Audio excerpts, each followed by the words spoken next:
चराचरात वास करणारी गुरुदेव शक्ती वंदनीय राष्ट्रसंत तुकडोजी महाराज आणि वैराग्य मूर्ती कर्मयोगी गाडगे बाबा ज्ञानोबापासून तुकोबापर्यंत सर्व संतांना मी विनम्र अभिवादन करते। आणि ज्या कार्यासाठी आम्ही इथे आलेलो आहोत ते मी तुम्हाला सांगण्याचा प्रयत्न करतेय। आपल्या सर्वांचं आपल्या सर्वांनी जे आल्या ज्ञानोबा तुकोबांचं आमच्या सहित ज्या पद्धतीने स्वागत केलं, खरं तर मन भरून आलेलं आहे। आणि निश्चित अशी एक खात्री पटलेली आहे की महाराष्ट्र राज्यामध्ये ज्या पद्धतीने आपण आता हा भामचंद्र तपोभूमी वाचवण्यासाठी कार्य करणार आहोत त्याला अशाच पद्धतीने घवघवीत यश मिळणार आहे, हे मला तुमचं प्रेम बघून लक्षात आलेलं आहे। दादांनी सांगितलं आता भामचंद्र पर्वत, तर हा नुसता पर्वत नाहीये बरं का, ही तपोभूमी आहे, ही साक्षात्कार भूमी आहे जिथं जगद्गुरु तुकाराम महाराजांनी साधना केलेली आहे, त्यांना विठ्ठलाचा साक्षात्कार झालेला आहे। पुणे जिल्ह्यामध्ये 3 डोंगर आहेत जिथं तुकाराम महाराज साधनेला जात होते, भामचंद्र, भंडारा आणि घोराडेश्वर।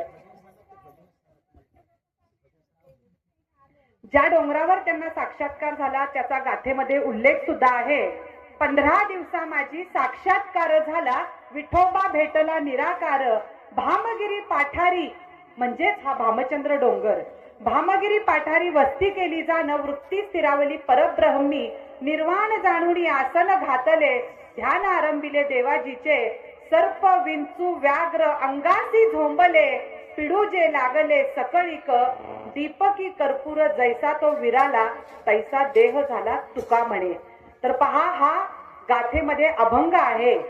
आणि याच भामचंद्र पर्वतावर जगद्गुरु तुकाराम महाराज जेव्हा दुष्काळ पडला होता तेव्हा अन्न करून दशा झाली होती समाजामध्ये, तर हे विश्वात हे काय उलाढाल चालू आहे हे जाणण्यासाठी तुकाराम महाराज वैराग्याच्या भरामध्ये त्या डोंगरावर जाऊन बसले होते।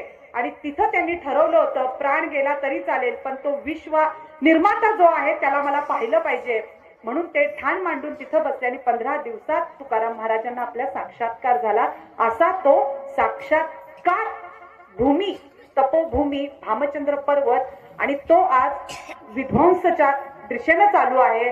तर तिथं आज पायथ्याला जेसीबी लावले जात आहेत, डोंगर उत्खनन चालू, आणि डोंगरावरचा जो भाग आहे म्हणजे डोंगर आपला जो आहे 75% वनीकरण भाग आहे, 25% खासगी भाग आहे। त्या खासगी भागातल्या स्थानिक शेतकऱ्यांनी खाली पायथ्याला MIDC आल्यामुळे तो भाग विकला त्यांचा वैयक्तिक, आणि तो घेतला आपल्या राजकीय नेत्यांनी, आमदार खासदार। विचार करा, जर राजकीय नेते आपल्या तपोभूमीची जागा जर विकत घेत असतील, ते काय तिथं तपोभूमी ठेवणार नाहीत, ते तिथं प्लॉटिंग करतील, ते रेस्टॉरंट। पण आपली तपोभूमी ही जागृत ठेवण्याची आता जबाबदारी आपल्यावर आलेली आहे। आम्ही आता महाराष्ट्र दौरा करतोय, दादा सुद्धा पंढरपूरहून आलेली आहेत। पहा, आज तर आम्ही सकाळी 8 वाजल्यापासून फिरतोय, आतापर्यंत प्रवास करतोय।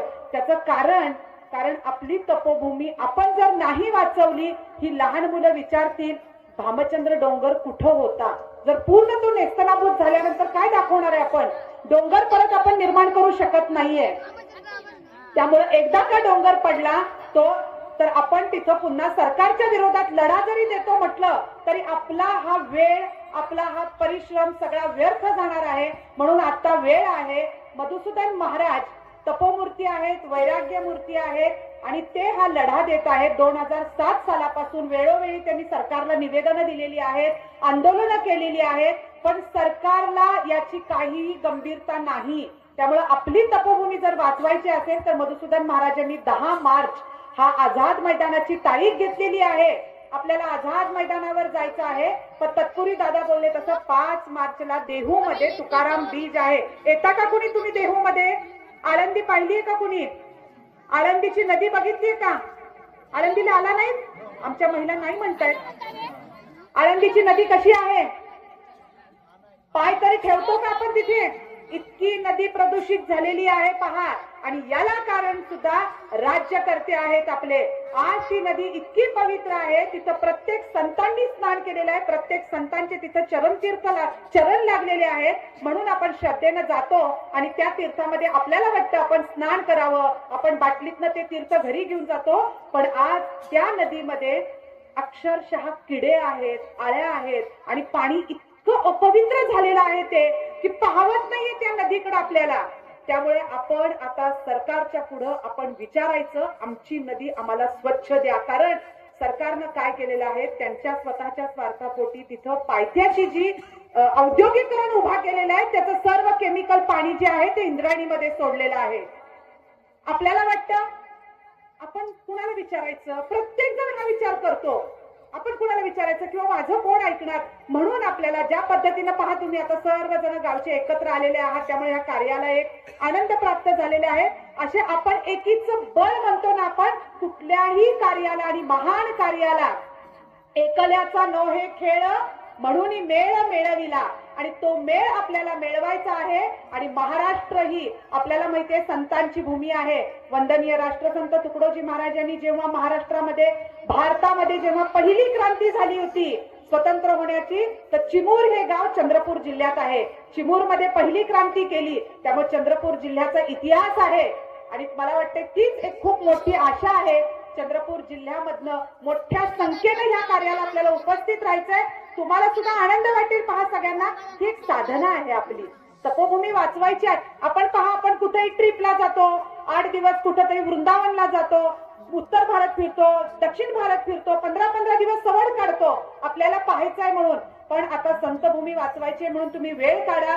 प्रसंगी जर काही महिलांना यावं लागलं तर आमच्या पुरुष मंडळींनी तेव्हा थोडंसं घरचं करून बनवून खा, किंवा हॉटेलमध्ये काही मिळत असेल तर खावा.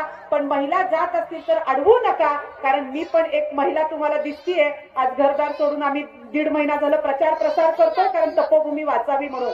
त्यामुळे सर्वांचंच हे कर्तव्य आहे. आज आपल्याला तपोभूमी वाचवण्यासाठी आज रस्त्यावर उतरणं आपलं कर्तव्य आहे. म्हणून तुम्ही सर्वांनी मुंबईच्या दिशेने येण्यासाठी एक आम्ही तुम्हाला हा संदेश घेऊन आलेला आहोत ज्ञानोबा तुकोबांच्या माध्यमातून. तुम्ही सर्वांनी मोठ्या संख्येने उपस्थित या. तुमचे जे आजूबाजूला पै पाहुणे आहेत त्यांना सांगा, व्हॉट्सअपचे नंबर द्या, तुमचे डायरी आणलेली आहे दादांनी, नंबर द्या. तुम्हाला तिथं काय चाललेलं आहे, भामचंद्र डोंगर आम्ही जे सांगतोय हे थोडक्यात इथं समजतंय, पण तुम्हाला सोशल मीडियाच्या माध्यमातून घर बसल्या सगळं समजेल कशा पद्धतीने आपले डोंगर उद्ध्वस्त होत आहेत. त्यामुळे आपल्याला डोंगर आपला हा तपोभूमीचा पर्वत हा राज्यकर्त्यांच्या हातातनं काढून घेऊन आपल्याला ती तपोभूमी संरक्षित करायची आहे. बघा, 2011 साली मधुसूदन महाराजांनी 6 महिने पुणे जिल्ह्याच्या बाहेर आंदोलन केलं होतं, अविरत 6 महिने.